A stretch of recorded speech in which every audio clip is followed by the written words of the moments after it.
why am I doing this? Why do I want to get this degree? Why do I want to get this hairstyle? Why do I want to, lose 20 pounds? Is it because I want men to look at me and think that I'm bad? Is it because I want to find my husband and I won't be able to find him if I don't look a certain way? Like, really ask yourself the intent behind why you're doing what you're doing, because your self-worth will show up in your intentions.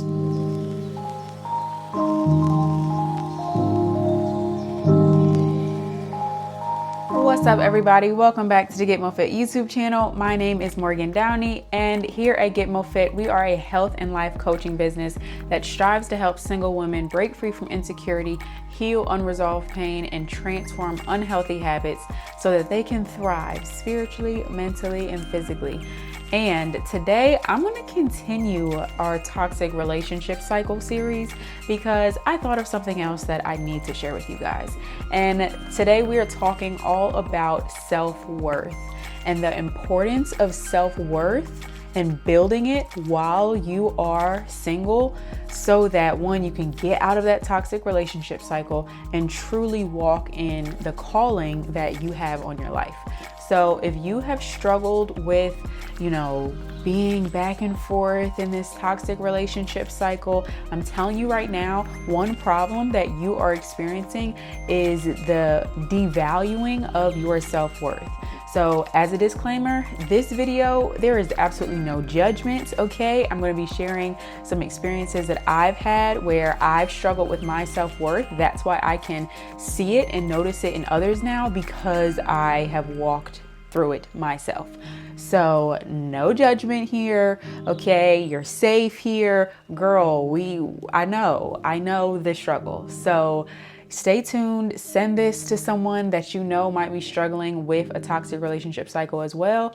And let's go ahead and get into it. So to kick off our video today, I'm actually going to read an excerpt from ChatGPT because I love the way they explain self-worth, and I just wanted to share it. So it says, self-worth is the deep sense of your own value as a person simply because you exist, not because of what you achieve, what you look like, how others treat you, or what you can offer.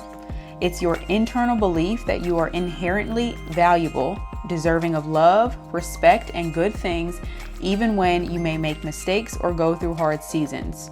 Self-worth says, I matter, even when I fail. I am enough, even when others reject me.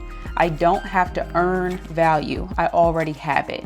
When someone struggles with self-worth, they often tie their value to external things like career success, relationships, looks, or approval from others. But true, healthy self-worth comes from within, often rooted in understanding your identity beyond what you do, especially in something unshakable like God's love if you come from a faith perspective.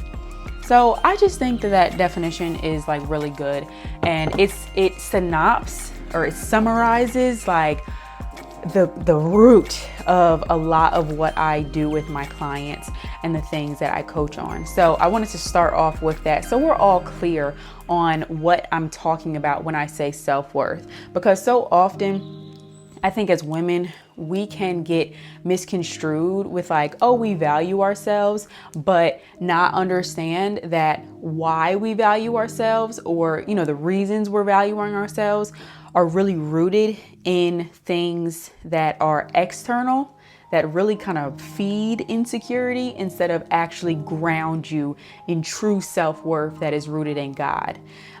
It's very easy to think that, oh, I value myself and, I love myself and da-da-da, but the things that you are praising about yourself or you think highly about yourself are very superficial things. One of those things, okay, this is what I see a lot. You ever see, or you might have had this experience, but you might get out of your toxic relationship, situationship, and you like, you know what, forget him, I'm gonna get in the gym, I'm gonna get fine, da da da da.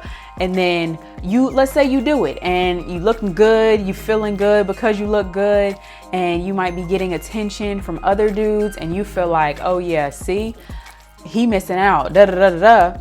It's like your value is so rooted in what you look like that, God forbid, you gain 20 pounds.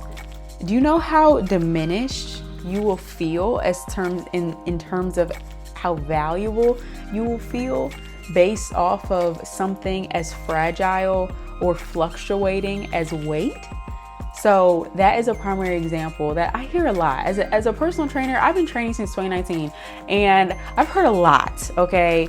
And I've worked with a lot of clients, which is one of the reasons why I'm even making this video today, and why I became a life coach. But I need you guys to know that depending on where your self-worth is rooted is really going to determine how good you feel about yourself, how fulfilled you feel in your life.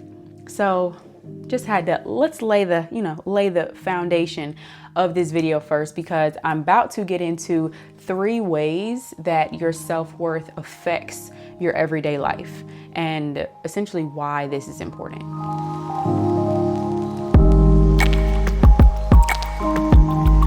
One of the biggest and most important ways that your self-worth will show up in your life is your relationship with yourself. So often, if you have a high sense of self-worth, it will almost unlock your visibility. It will unlock your desire or willingness to put yourself out there because you don't mind being rejected or judged, because at the end of the day, you value yourself and you know that what you have is valuable and you can put it out there.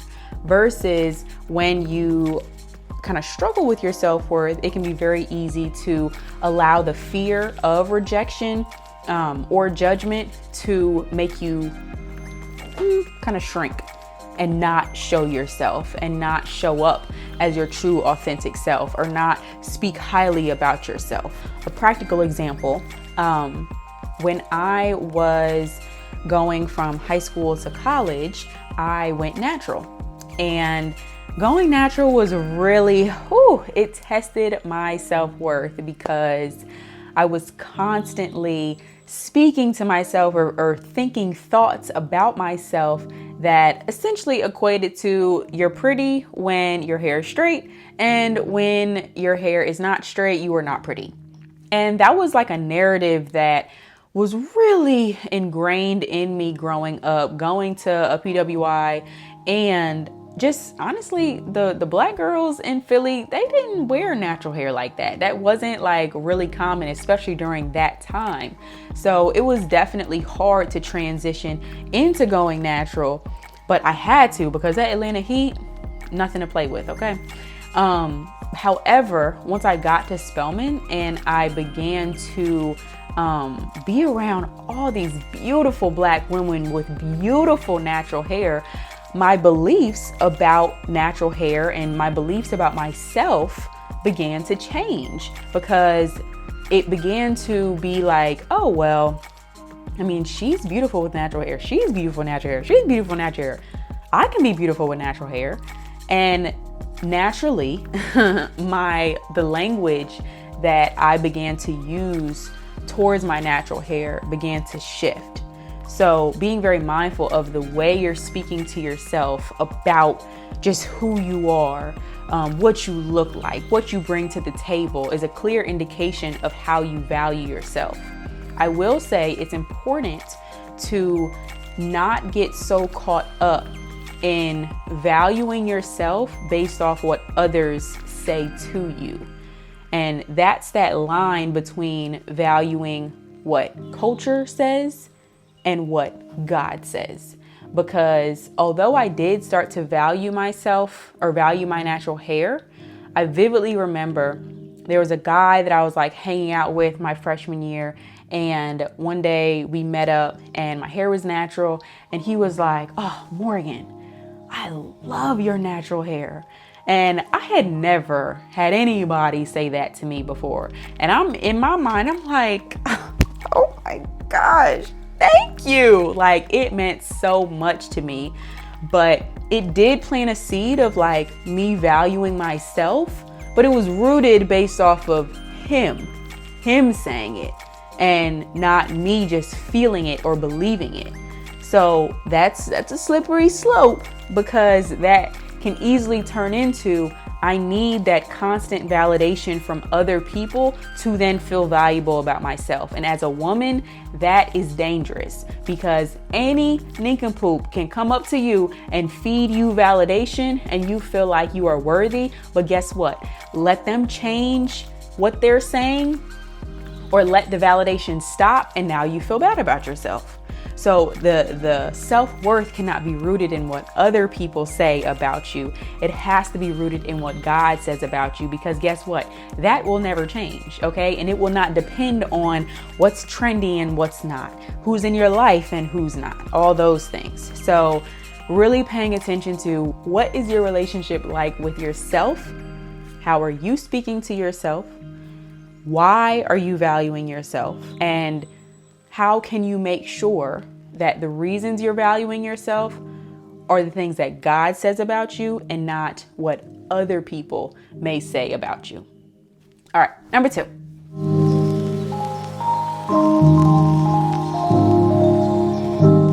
All right, number 2 is how you spend your time / your intention behind how you spend your time. So what do I mean by that? So when you value yourself, or when your self-worth is high, you will put your time towards things that are important to you because you love them, not because other people value them or other people love them. So it's very easy to put your time towards obtaining things that are valuable to the world versus putting your time towards the thing God may have called you to, even if it might not be fully accepted by society. But you know that your value of who you are is not rooted in what you do, but it's just who you are. So you can put yourself towards things that may not have value in society, but it doesn't matter, because you're still valuable, and God might have called you to a certain thing that might not be as popular in the world. So, practical example, when I was getting out of college, I gave up the career in law, and I had been studying to be a lawyer all 4 years. I was going to be an immigration lawyer. I had studied Spanish. I was going to be a bilingual, immigration lawyer, because any lawyer title comes with a level of status. And then, I speak another language too. Bet. Like I was ready. And a part of me did really have interest in law and in Spanish. I love Spanish. However, over time, after my mom passed and I almost lost my mental health, I realized that I could not go after this career or pursue this career, because at the end of the day, I would be doing it so that other people would think that I was valuable, or that other people would be satisfied or impressed by the route that I took, versus me understanding and realizing, look, I have found personal training and I really, really enjoy it. It makes me feel good. It helps other people to feel good, and I can help people in this way. And although, society has a pedestal with lawyers, personal trainers and lawyers typically aren't on the same level, right? However, I couldn't care about that. I could not care about that, because at the end of the day, I knew what was valuable was my mind, and I would have lost it if I would have went the law route. However, my point in all that is, when your self-worth is rooted in external things or things that culture deems are important, you will be chasing things or putting your time and attention towards things to obtain status, beauty, power, whatever it is, so that other people will deem you valuable, versus you putting your time towards things that are important to you or valuable to you just because you love them. Because regardless of what you put your time towards, your value as a person does not change. So it's very important to be mindful of, why am I doing this? Why do I want to get this degree? Why do I want to get this hairstyle? Why do I want to, lose 20 pounds? Is it because I want men to look at me and think that I'm bad? Is it because I want to find my husband and I won't be able to find him if I don't look a certain way? Like, really ask yourself the intent behind why you're doing what you're doing, because your self-worth will show up in your intentions.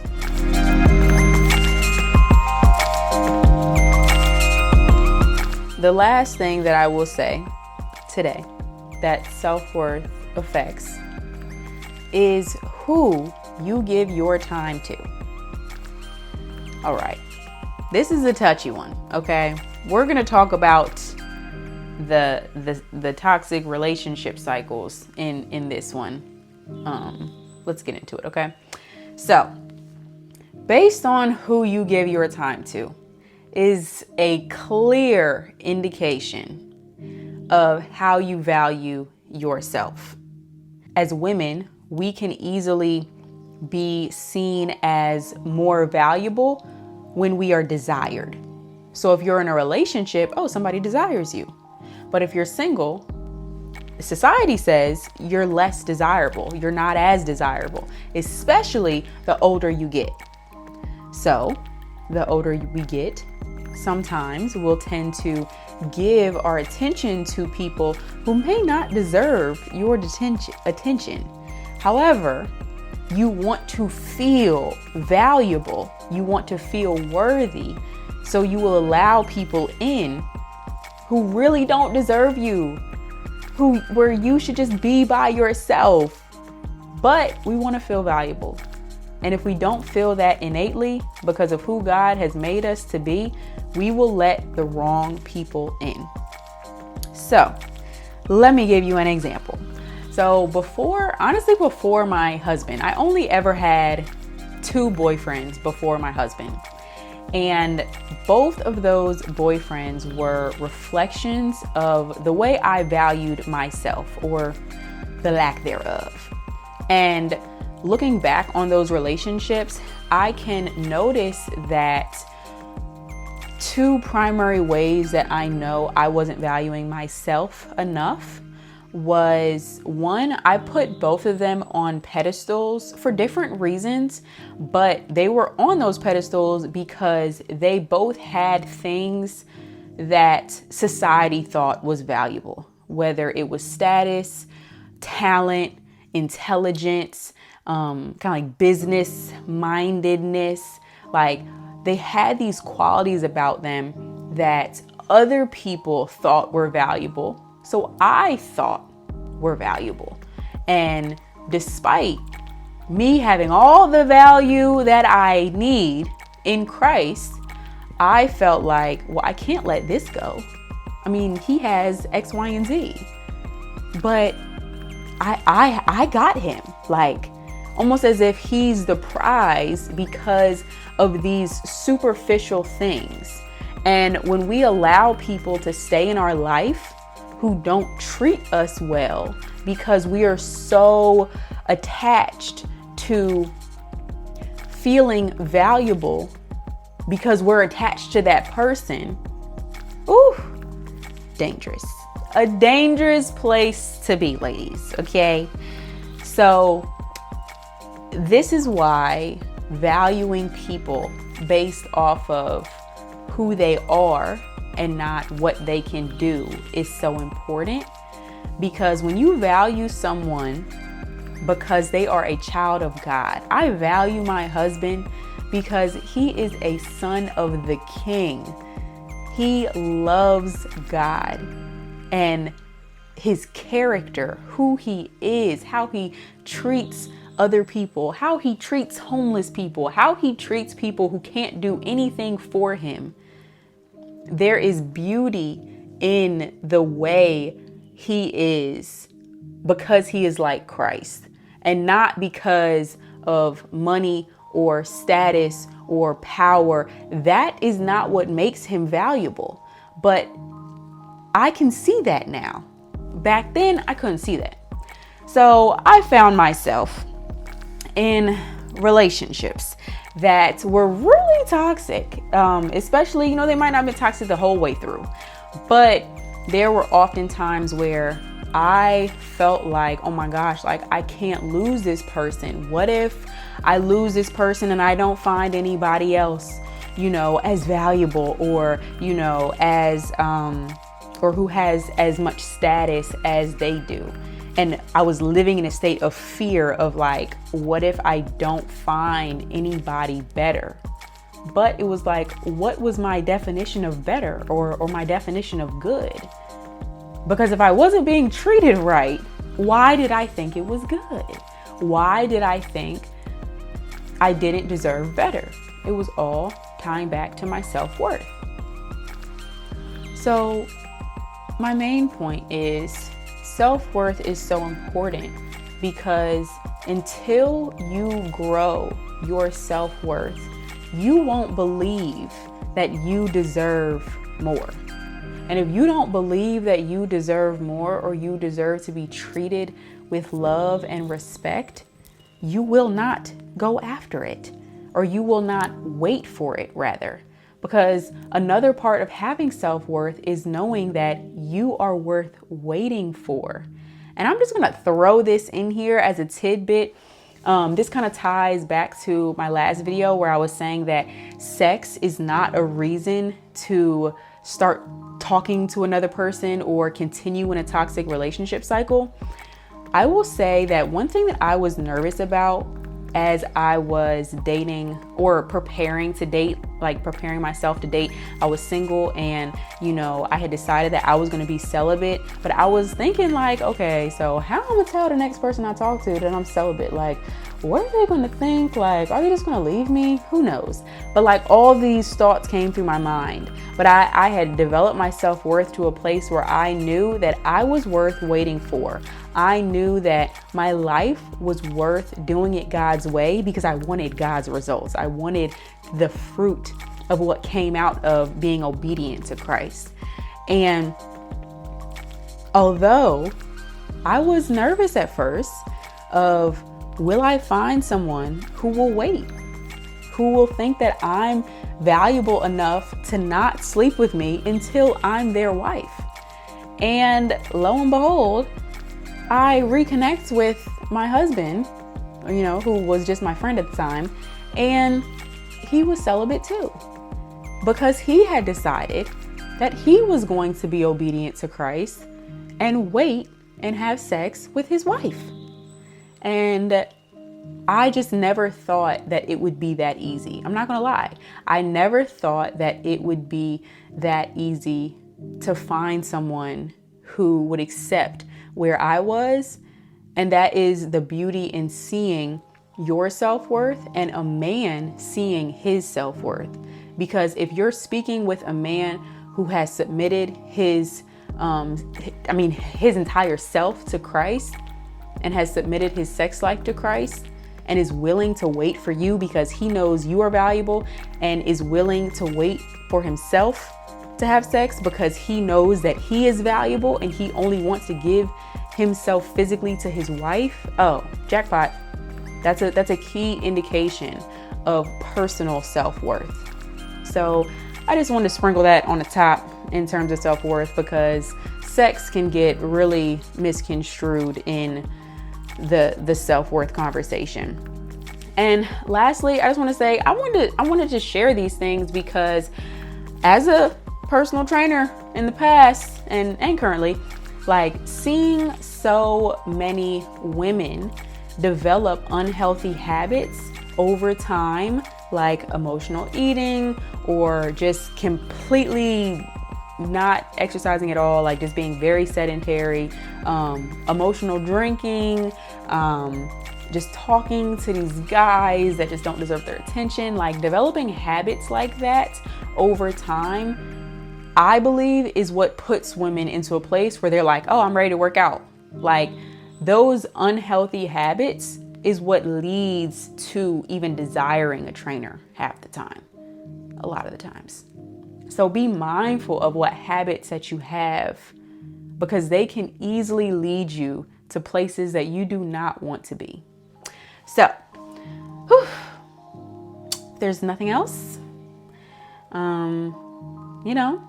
leave me comments, subscribe, send this to a friend who might be struggling. Please let them know that their self-worth matters. And while you are in your single season, it is vital to grow your self-worth so that the next time that, a guy approaches you, your self-worth is so high, and not arrogant or prideful, but your self-worth is high, and that you can say no to people that don't deserve your time and attention and heart and body.